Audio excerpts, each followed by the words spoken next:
ఇటు జగన్ పై అయితే అనిత ఫైర్ అవుతూ ఉన్నారు. ఇటు 18 ఏళ్లలోపు ఉన్న పిల్లల రోడ్లపైకి వచ్చి చంపుతాం నరుకుతామంటే దానంతటికీ కారణం జగనే అంటూ కూడా ఆమె ఆరోపిస్తున్నారు. మరొక వైపు ఇటు పిల్లలు రోడ్లపైకి వచ్చి ఈ విధంగా ప్రవర్తిస్తున్నారు, యువతను నాశనం చేస్తున్నారు జగన్ అంటూ కూడా ఇటు హోంమంత్రి అనిత ఫైర్ అవుతున్నారు. విశాఖ స్టీల్ ప్లాంట్ పై ప్రధాని Modi, CM Chandrababu, deputy CM Pawan Kalyan డ్రామాలాడుతున్నారని విమర్శించారు TPCC working president Jaggareddy. 20 MP సీట్లు ఇస్తే ప్రైవేటీకరణ కానివ్వమని, ప్లాంట్ ను లాభాల బాట పట్టిస్తామంటున్న జగ్గారెడ్డితో మా ప్రతినిధి నరసింహ ఫేస్ టు ఫేస్. ప్రస్తుతం మనతో మాట్లాడేందుకు టీపీసీసీ వర్కింగ్ ప్రెసిడెంట్ జగ్గారెడ్డి మనతో పాటు ఉన్నారు. సార్, చూస్తున్నారు జరుగుతున్నటువంటి పరిణామాలపైన ఏం చెప్తారు? అదే నేనేమంటున్నానంటే, ఇప్పుడు ఆ రోజు 1966లో ఇందిరాగాంధీ గారు వైజాగ్ ప్రజల కోసం స్టీల్ ప్లాంట్ తెచ్చిర్రు. ఆ రోజు దాని యొక్క ఆస్తి విలువ 16,000 కోట్లు. అక్కడి నుంచి మొదలైంది. అక్కడి నుంచి అనేక వందల మంది, వేల మంది, లక్షల మంది కుటుంబాలు అక్కడ ఆధారపడి ఉన్నాయి. అక్కడ తర్వాత కాలక్రమంలో కొంత లాస్ అవుతున్నా కూడా, లాస్ వచ్చిన వల్ల అప్పుడు యూపీఏ గవర్నమెంట్లో సోనియా గాంధీ, రాహుల్ గాంధీ గారు, మన్మోహన్ సింగ్ గారు ప్రైమ్ మినిస్టర్ ఉన్నప్పుడు కూడా ఆదుకున్నారు స్టీల్ ప్లాంట్ని, కార్మికులను ఆదుకున్నారు. మోడీ ప్రధానమంత్రి అయిన తర్వాత ఆ రోజుకి ఇప్పటికి దాని విలువ ఆనాటి నుంచి మోడీ ప్రధానమంత్రి అయిన ఇప్పటికి దాని విలువ, ఆ రోజు ఇందిరాగాంధీ గారు స్టీల్ ప్లాంట్ తెచ్చిన తర్వాత విలువ, ఈరోజు దాని ఆస్తి విలువ 2.5 లక్షల కోట్ల విలువ. దాని మీద బహుశా ఏదో ఇండైరెక్ట్గా దాన్ని ప్రైవేట్ చేయాలని ఒక ఆలోచన మీద వాళ్ళు కొంత దీన్ని కార్మికులను దాన్ని ఒక ప్రకటన చేశారు. వైజాగ్ కార్మికులందరూ రోడ్ల మీదకి వచ్చారు. వాళ్ళు 11 ఏళ్ళ నుంచి దీక్షలు చేస్తున్నారు.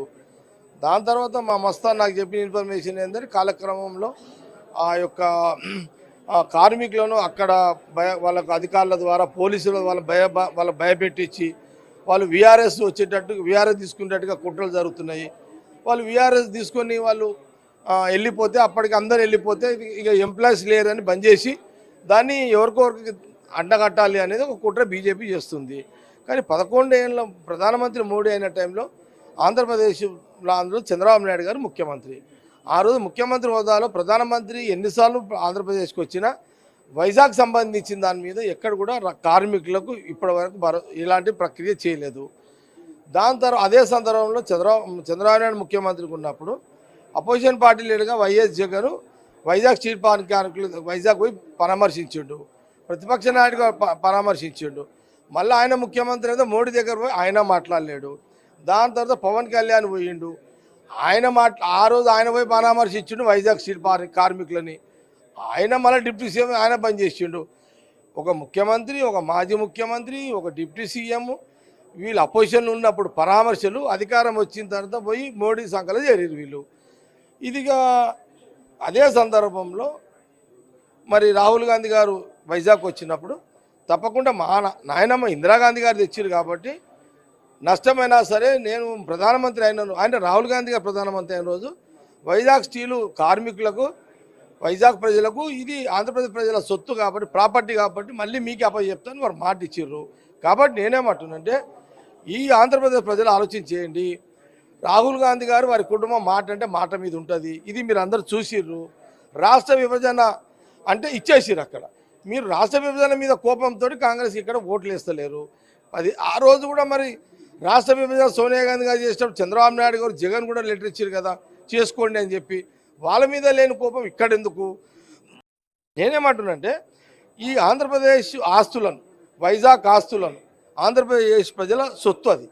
ఇది బీజేపీ మోడీ గారు ఎవరికో దారదత్తం చేస్తున్నప్పుడు చంద్రబాబు, పవన్ కూడా చెప్తున్నారు ప్రైవేట్ పరం కానివ్వమంటూ కూడా చెప్తున్నారు.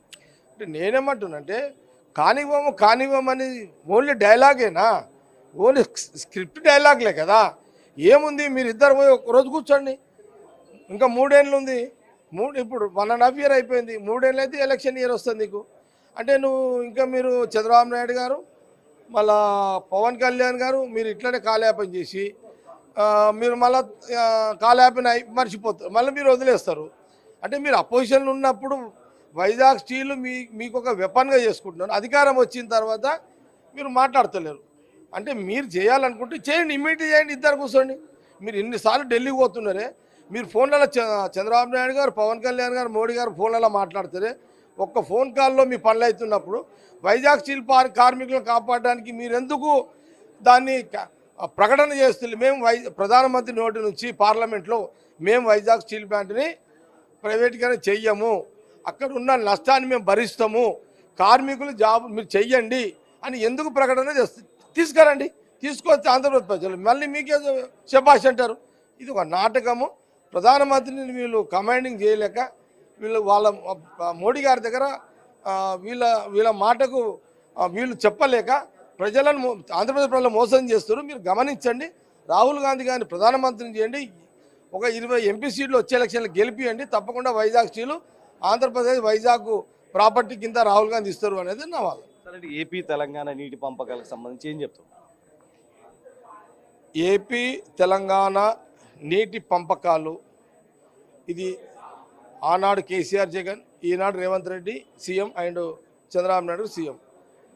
ఆ రోజు వాళ్ళిద్దరు ఏం చేసారో మీరు చూసారు. ఈరోజు కూడా అది కొంత డెలికేట్ ఇష్యూ. ప్రభుత్వాలు కూర్చొని, ముఖ్యమంత్రులు కూర్చొని, ఆ ఉత్తమ్ రెడ్డి గారు, సీఎం రేవంత్ రెడ్డి గారు, చంద్రబాబు వాళ్ళు కూర్చొని కొంత అటు ఇటు రైతులకు ప్రజలకు వాళ్ళ మనోభావాలు దెబ్బతీయకుండా, కొట్లాటలు కాకుండా అట్లా జరిగే ప్రక్రియ చేస్తారు అనేది అనుకుంటున్నాం. Wait and see. అంటే చెప్తున్నారు, ఏదైతే విశాఖ స్టీల్ ప్లాంట్ ప్రైవేటీకరణ కానివ్వంటూ అటు ప్రధాని అనౌన్స్ చేయాలంటూ కూడా చెప్తున్నటువంటి పరిస్థితి కనిపిస్తుంది. దాంతోపాటు దీనిపైన చంద్రబాబు, పవన్ కళ్యాణ్ దృష్టి సారించాలి. ఏపీ ప్రజల ఆస్తి కాబట్టి దాన్ని కాపాడే విధంగా కూడా ప్రతి ఒక్కరూ ముందుకు వెళ్ళాలంటూ కూడా జగ్గారెడ్డి అయితే డిమాండ్ చేస్తున్నారు. వీడియో పర్సన్ వసంతో నరసింహ, బిగ్ టీవీ, విజయవాడ.